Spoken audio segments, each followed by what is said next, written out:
Welcome guys sa channel ko, Go Broke Hero. At ito, may bagong trapal ang e-bike. So yung e-bike na to ay 6 years old na. Bago yung trapal niya. Ayan, sabi ng tatay ko na nagpaka-bit nito, nagpagawa nito, 4,000 lang daw to. Pero hindi ako naniniwala, baka sinasabi niya lang na 4K. Pero ito, may kita nyo pati itong handle o itong sa gilid, pinalitan nila. Yung upuan, yung pa rin yun. 6 years na yan, kaya siya na-preserve dahil lang nakita nyo naman may tray sa likod. Tapos ito yung pinamili kong almusal, pandesal at pansit. At doon ako nag-video sa rotonda. Biyahe tayo, tour lang tayo. O baka may magalit na naman yung mga e-trike daw to, e-trike, hindi daw to e-bike. So sa amin kasi e-bike lang tawag dito, kasi e-bike naman siya, di battery to, electronic to, at ayun, e-bike lang siya. So yung eroplanong tatlong gulong, hindi siya eroplano dahil tatlo lang yung gulong niya, tricycle lang siya. E paano yung eroplanong walang gulong dahil float plane siya o seaplane siya?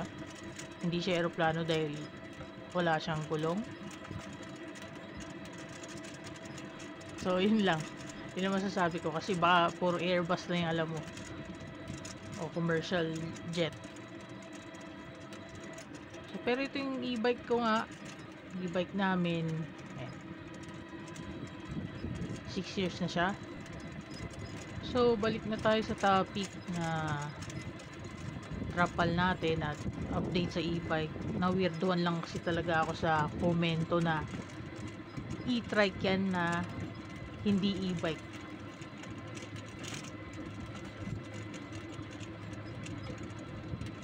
So, nakita nyo naman yung trapal 4K daw. Dito lang ito may pinagawa sa amin. Pero medyo manipis siya compare sa dating trapal namin, yung kanyang plastic cover manipis. Pati sa baba makikita nyo meron pa rin naman cover. Sa likod tinakpan niya na din yung cargo o compartment. Mamaya makikita natin uli o ipapakita ko na lang dito yung mga screenshot.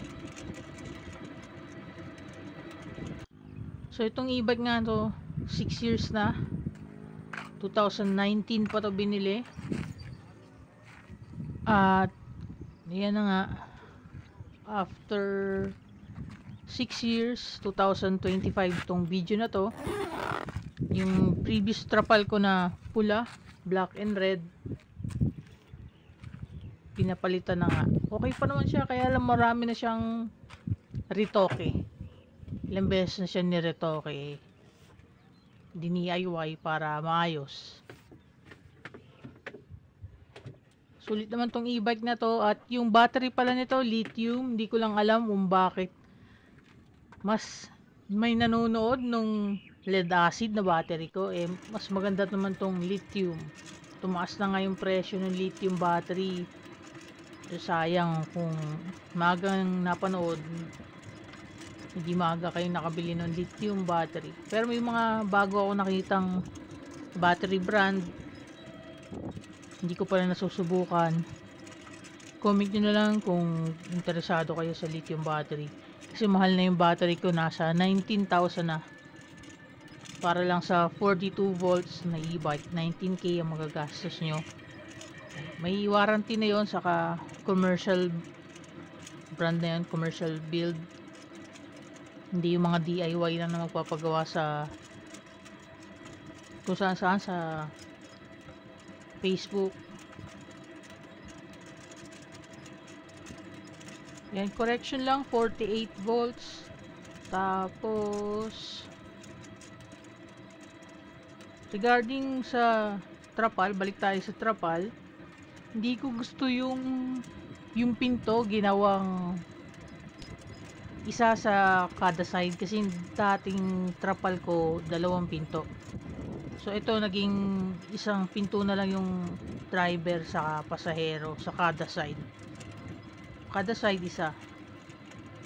Ang pangit dito, nilagyan nila ng trapal na permanente, hindi na rolyo sa harapan.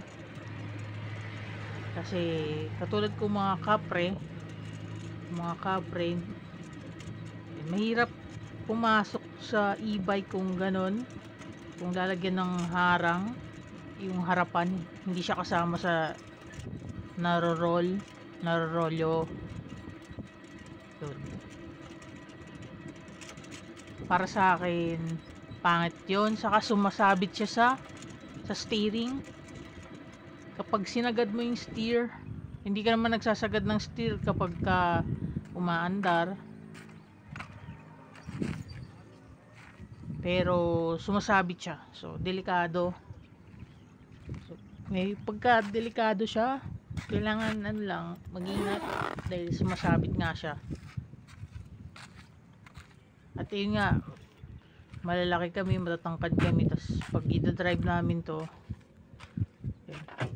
yung paa ko sumasabit dahil hindi kasya yung paa ko na doon. At yun, binubuhat ko yung paa ko, ginagamit ko yung kamay ko para i-manobra yung paa ko para mapasok na maayos. Minsan hindi ko na pinapabayaan ko na nakalawit yung paa ko, pero delikado kasi baka dito kasi sa amin maraming mga bagong driver ng sasakyan at e-bike din.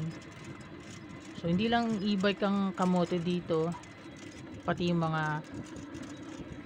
sa mga apat na gulong at motor. Kita nyo naman maluwag. At marami nagpa-practice o nag-aaral pala mag-drive. So yun, delikado kung nakalawit yung paa ko, pababayaan ko lang nakalawit. So ayun lang sa ngayon.